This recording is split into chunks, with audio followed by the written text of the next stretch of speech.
Welcome back to V8 Creative, and on this amazing episode, we go to the States hunting down Ultimas.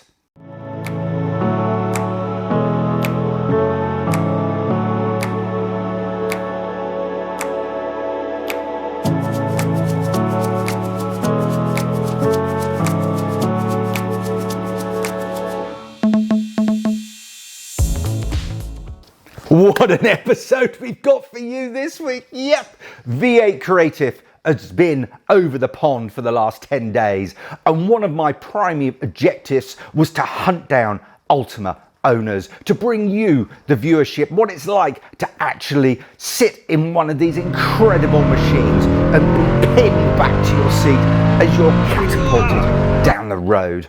Well, what I want to do is give a big shout out to two owners I tracked down. Firstly, Charlie. Thank you, Charlie, with your amazing Evo, beautifully finished, amazing livery, and that LS7. What a power plant that is. And yet we go for a ride in that terrifying machine, and I'm going to bring you every single detail of how my stomach felt afterwards. Next, a shout out to Rob. And Rob has an Evo, but it's been recloaked to look like an RS. Dripping with carbon, again powered by an LS7 that's been tuned to the hilt. And what a car that was, and thanks for the bagels and coffee. And if you keep tuned in to the end, I'll give you an update of where we are with the V8 Creative RS build. But all that's left to do is sit down, pour yourself a cuppa or crack a beer, and let's go stateside. Jump into the car on a Friday night, I wanna drive with you.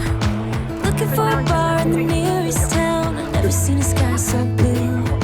We don't ever play it and the night is young, it doesn't matter what we do. There ain't nobody like, you look so beautiful. And I'm so lucky to be yours. And you're taking me high. Ain't nobody like you. I'm not coming down. Ain't nobody like you. I could go 1,000 miles as long as I'm with you. Yeah, you're taking me high. Ain't nobody like you. Talking about yourself and you make me smile. I can listen all night long. I tell you about the time when I first met you, listening to our favorite song. Walking on the street when you call me. So here we are, the Big Apple, and we're on the Ultima hunt. I'm just walking to Penn Station, getting the New Jersey train, and just watch this space. I'm so done with. Oh.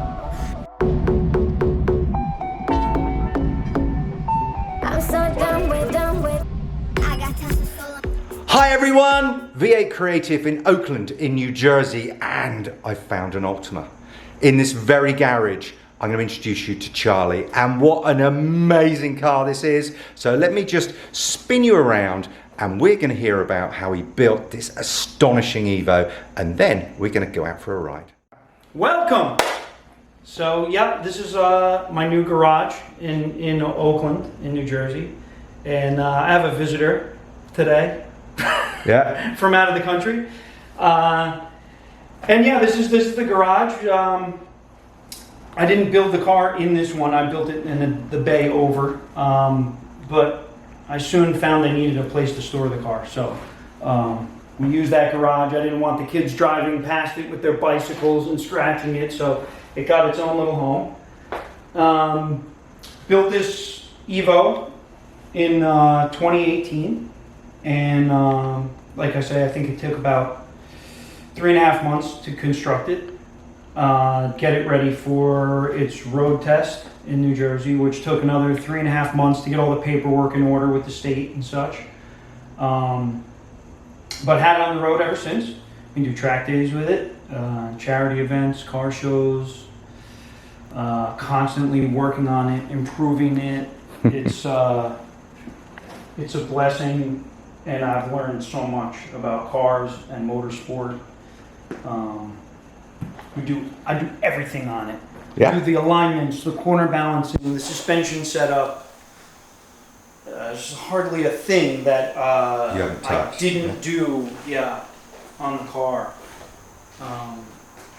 We did a white gel coat on it, and kind of came up with this livery. It's kind of a mishmash of a few other Ultimas that have inspired me.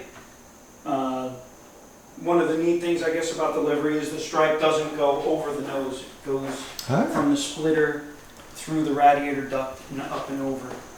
So, kind of looks like you hit a can of paint with the splitter and it went up and over the car.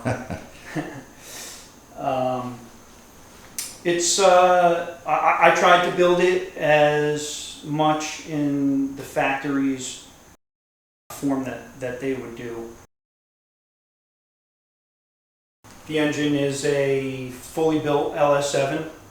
Texas Speed in the US built it. Turnkey, was dynoed. The whole thing is built. Crank, rods, pistons. It's got aftermarket heads, aftermarket intake, bigger injectors, catch cans. It's got air conditioning. Yep, you went for rose joint suspension as well. I did, because I wanted it to be very, very track focused. I still drive it on the street with its race suspension setup in it. Okay. Yeah, it's toe out. It's a little unnerving to drive it like through toll booths and such, but that's the ethos of the car, in my opinion. Totally, so totally. There's no sense in trying to, ease out the edges. It's a very edgy vehicle to drive, so I kind of like that. I used to think how race teams get their cars set up wrong, and now I completely understand. Now you know. There's only one right way and a million wrong ways. Exactly. So it's more of an art than a science almost. It feels that way anyway. What a cockpit. Yeah, it's all business. There's hardly any creature comforts. Although it does have Apple CarPlay. Can you hear it though? Yeah, but people can't hear me if I'm on the phone. Okay. The Bluetooth it's a little difficult to communicate, but. Superb. Well, thank you. That's amazing. I can have a proper look now when I stop filming. Yeah, right. Okay. Right, so the next time you're going to see us, we're going to be installed in the Beast. So hold on, let's go.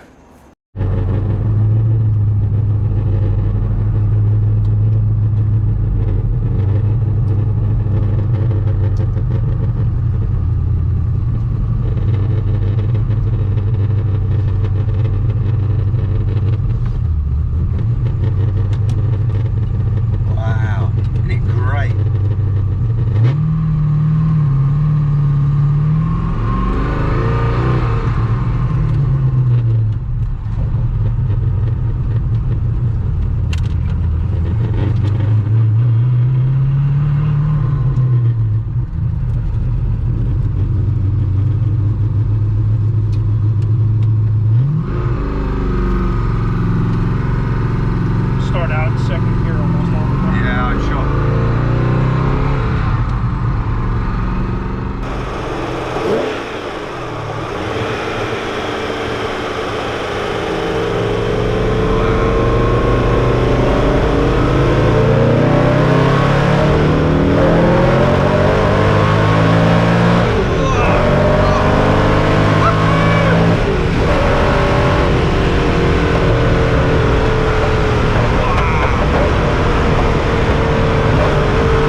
Welcome to Long Island, and here we are. V8 Creative has found an RS. What an amazing car this is. Rob has been kind enough to show me around his car, and he's going to talk about all the mods he's made to it. But what an amazing beast it is. Just look.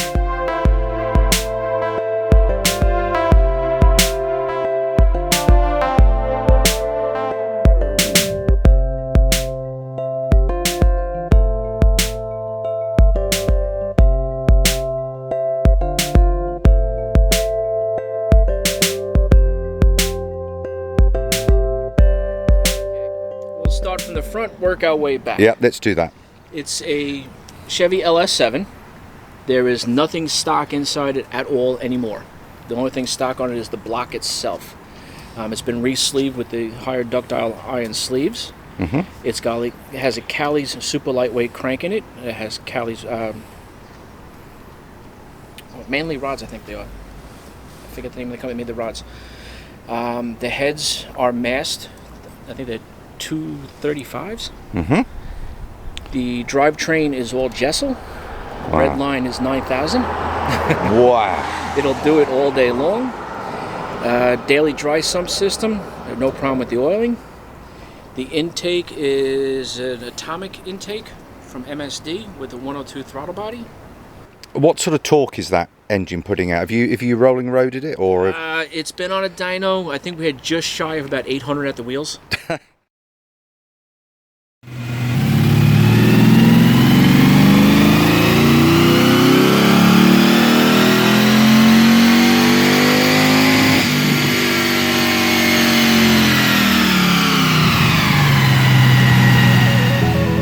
Everybody staring for days.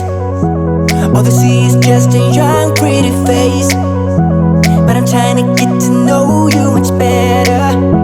Don't matter how much time it will take. But there's something you're trying to hide. There's something you're keeping inside. But I'm trying to. So it was originally a GTR. Originally a GTR. Or Evo, or Slash Evo. Yep. And then it's been converted to an RS with all the options that the RS was available for, as far as the carbon fiber and stuff like that. Yep. It's an impressive bit of kit. The conversion to an RS was not difficult. Okay, interesting. The hardest part was just getting the nose to fit properly, get the clam to shut, and the lines to line up as close as I possibly can. Yep. Wow. Jump into the car on a Friday night. I wanna drive with you. Looking for a bar in the nearest town. I've never seen a sky so blue. We don't ever play it and the night is young. It doesn't matter what we do. There ain't nobody like. There ain't nobody like. You look so beautiful. And I'm so lucky to be yours. And you're taking me.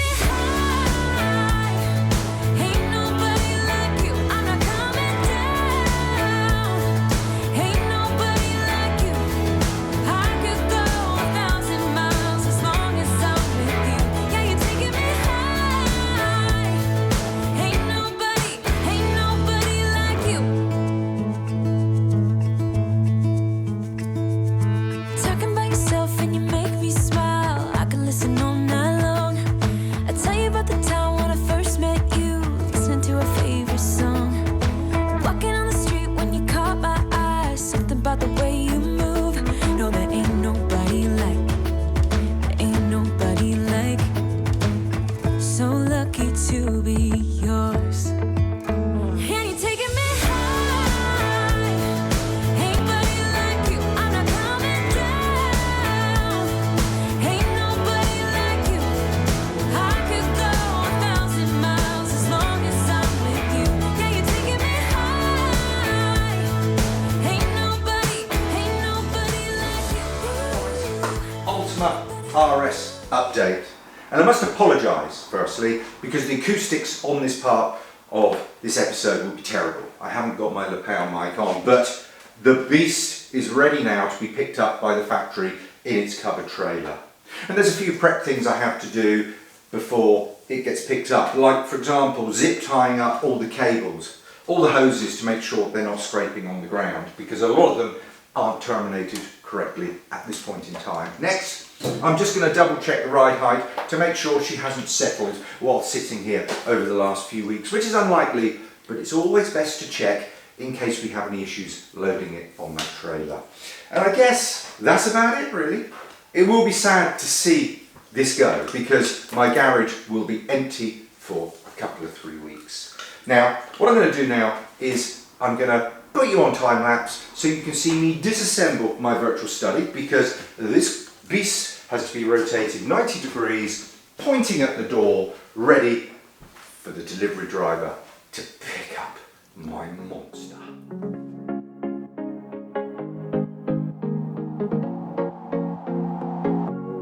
Leaving this place, the sun's about to break. You're riding shotgun. The feeling we chase, I'm wide awake. Take me away now. 'Cause I won't go down the same old path again now. No, I've been running out of air, so let me catch my breath. Feeling I've got's making me crazy. If I'm having a good time, don't you blame me. Yeah, this feeling I've got's making me crazy, making me crazy. So I'm just gonna drive.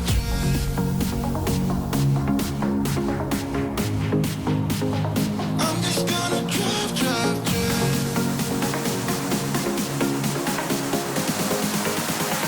I'm just gonna drive.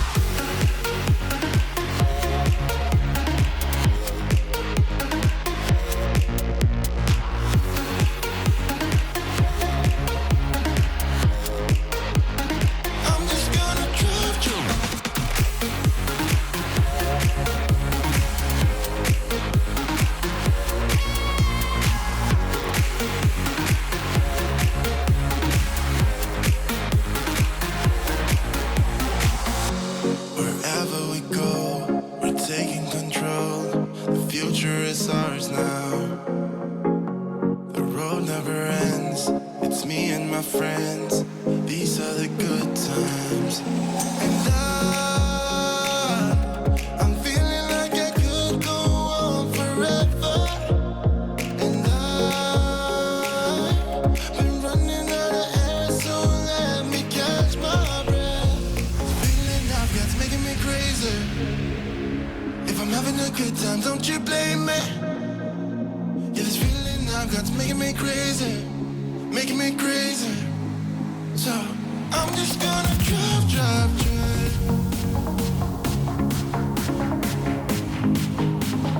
I'm just gonna drive.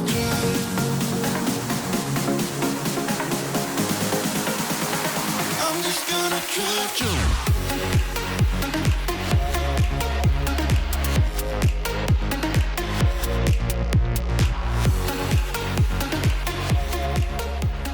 Good morning, sir. All right.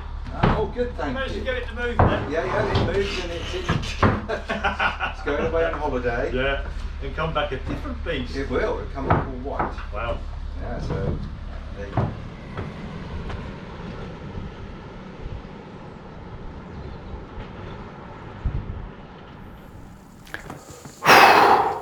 What an episode. And yeah, it's been quite a frantic month, I must say, and that's the time it's been between episode 21 and this episode, so apologies for that long delay. But during that time I've had some really, really sad news, and I just wanted to share it with you because I know so many of you out there are following this journey, and for me this is a very emotional journey, and it's even more emotional now because last week my father passed away. He was 92. For the last 6 months he'd been in a care home, and what I want to do is, just in case there's YouTube up there, I just want to say thanks, Dad, for everything you've taught me, and you're a great dad. There are a few people like him left now. One of the old school, as I would call it, someone who just knew how to do things, would try and fix things rather than just buy new. I remember he would as we were building engines, he would sit down with me and we'd tighten down the main bearings and he would spin the crank. And he said, feel what that's like, Nipper. He used to call me Nipper all the time. So I'd spin and I said, it feels fine to me. He said, nope, there's a bit of pickup there. So we'd take it all out and then we'd look and we'd examine and maybe slightly look at something and bolt it down, retorque it, and then spin it again. And he said, there you go, that's better. To me, it's exactly the same. But yeah, he's an amazing man.